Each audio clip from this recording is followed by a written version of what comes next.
छोड़ो, हर एक का अनुभव अपने पास होता है।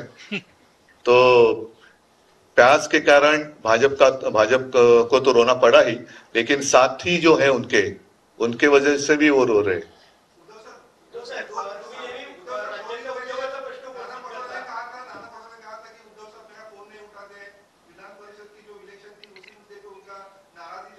तो झाला, विषय संपला। त्याच्यानुसार आम्ही निर्णय पण घेतला।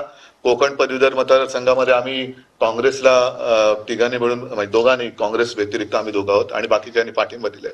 आणि इतर 3 जागांमध्ये काँग्रेस राष्ट्रवादीने आम्हाला पाठिंबा दिला। आरोप नाही, वस्तुस्थिती आहे। कोण?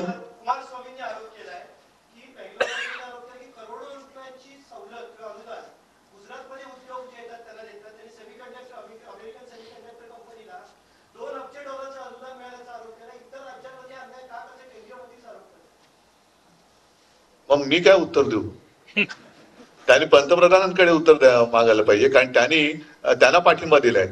आणि मी माझ्या प्रचाराच्या भाषणात सुद्धा सांगत होतो की आमचा गुजरात बद्दल काही राग नाही। इंडिया आघाडीचं सरकार आल्यानंतर आणि उद्या सुद्धा आल्यानंतर आम्ही गुजरातच्या हक्काचं काय असेल ते देऊ। पण याकरता मोदी आणि अमित शाह गुजरात आणि संपूर्ण देश यांच्यामध्ये जी भिंत उभी करतायत ती महाराष्ट्राच्या हिताचं असेल ते महाराष्ट्राला मिळालंच पाहिजे।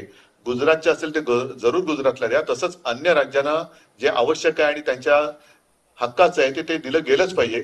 त्यालाच आपण केंद्र सरकार म्हणतो। खरं केंद्र सरकार हा शब्द चुकीचा आहे, कारण आपली संघराज्य पद्धत आहे।